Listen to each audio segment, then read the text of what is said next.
Facing the Qibla 3-1 facing the Kaaba during prayer is also a requirement. As is well known, the Kaaba is not just a building in the city of Mecca. What is essential is the location of this building, the top of this blessed place, which points toward the skies, and the bottom, which points toward the depths, are always the direction of the Qibla. For this reason, those who are near or inside the Kaaba can pray by facing any direction of the Kaaba. When praying in congregation, the Imam and the congregation do not need to be on the same side. The Imam can pray facing one side of the Kaaba, and the congregation can pray facing other sides. It is enough that the congregation standing on the side where the Imam does not stand in front of the Imam, the congregation, facing other directions, being closer to the Kaaba than the Imam does not prevent them from following the Imam. It is sufficient that they do not face the Imam directly. Those who are far away from the Kaaba are not required to pray facing the exact direction of the Kaaba. It is sufficient for them to face the direction of the Kaaba. This is obligatory. 32. The direction of the Kaaba is determined with a compass. The mihrabs of mosques and prayer rooms indicate the direction of the Kaaba. If there is an old mihrab left over from earlier times, there is no need to investigate the direction of the Kaaba because these mihrabs were built according to the proper method. For those in Eastern countries, the Qibla is the western direction. 33. When facing the Qibla for prayer, it is not necessary to say, "I have turned toward the Qibla." It is sufficient to know that the Qibla is the Kaaba. According to a weaker opinion, it is necessary to say, "I have turned toward the Qibla." 3-4. If a person turns his chest away from the Qibla without a valid excuse while in prayer, his prayer is unanimously invalidated. If he only turns his face away, he must immediately turn back toward the Qibla. This does not invalidate his prayer. However, it is considered a disliked act close to being haram. 3-5. If a person is sick and unable to turn toward the Qibla, and there is nitrogen monoxide 1 available to turn them toward the Qibla, they should pray toward the direction they are able to face.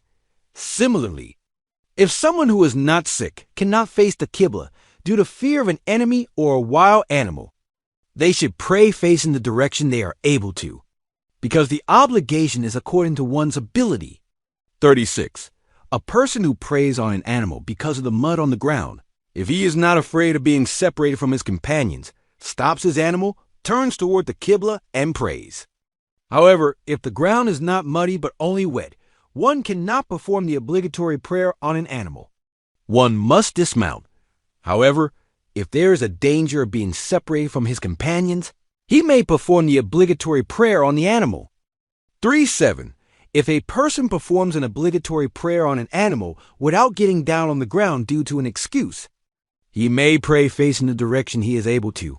However, the prayer of a person on an animal that is moving toward the Qibla is invalidated if the animal turns away from the Qibla direction, enough to complete one rukn. 38.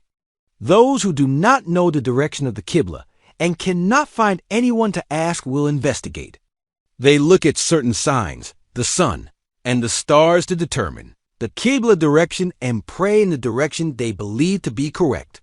After completing the prayer, if they realize they made a mistake in determining the Qibla direction, they do not repeat that prayer.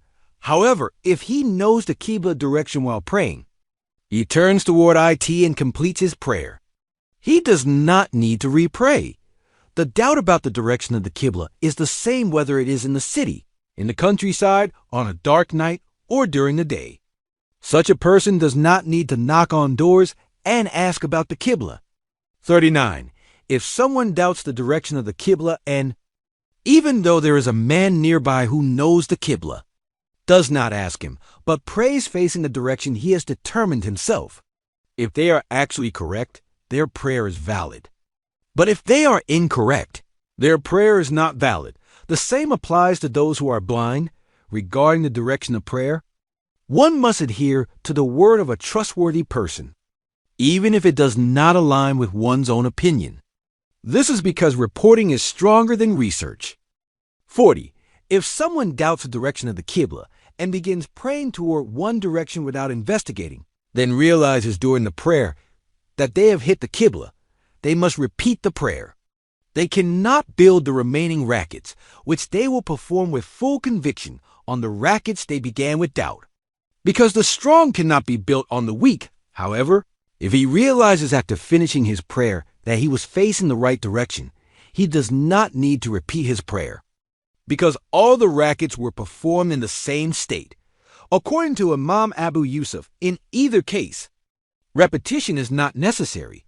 For one, if someone is uncertain about the direction of the Qibla and, despite investigating, prays facing the direction contrary to their conviction, their prayer is not valid.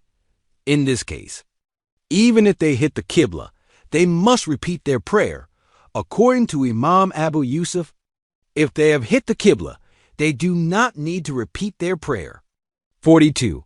Those who disagree on the direction of the Qibla pray alone. If they follow the Imam, the prayers of those who disagree with the Imam's opinion are not valid. 4.3. A person praying on a ship should pray toward the Qibla if they are able to do so. They cannot pray toward any direction they wish. As the ship turns, they must also turn toward the Qibla. 44. If someone leaves the prayer they are performing, thinking they are not in a state of ablution, even if they have not left the mosque, and then remembers that they are in a state of ablution, their prayer is invalidated. However, if a person, while praying in the mosque, believes that they are impure and leaves the Qibla, but realizes before leaving the mosque that they are not impure, according to Imam Azam, the prayer is not invalidated. But if they realize this after leaving the mosque, the prayer is invalidated by consensus. This is because changing places without a valid excuse invalidates the prayer. 4.5. As for supererogatory prayers, a person may perform a supererogatory prayer outside the city, without excuse, on an animal facing the direction they wish. According to Imam Abu Yusuf, supererogatory prayers may also be performed in this manner within the city without any objection. According to Imam Muhammad, however, performing such supererogatory prayers within the city is permissible with some objection. Outside the city, the intention is that with the beginning of the journey, prayer can be performed in 2 units. See the guest section. 4.6. If a person turns a blind person who has performed 1 rak'ah facing a direction other than the Qibla towards the Qibla and intends to follow him, it is considered if the blind person began prayer without asking about the Qibla, even though there was someone present to a SK. The prayers of both are invalid. If there was nitrogen monoxide 1 to ask, the blind person's prayer is valid, but the one who follows him is not. Muslims should face the Kaaba, the oldest and most sacred place of worship. When they pray, is based on wisdom, such as reviving unity among them, establishing order, refreshing their hearts with a shared sense of worship, and illuminating them with the light of worship.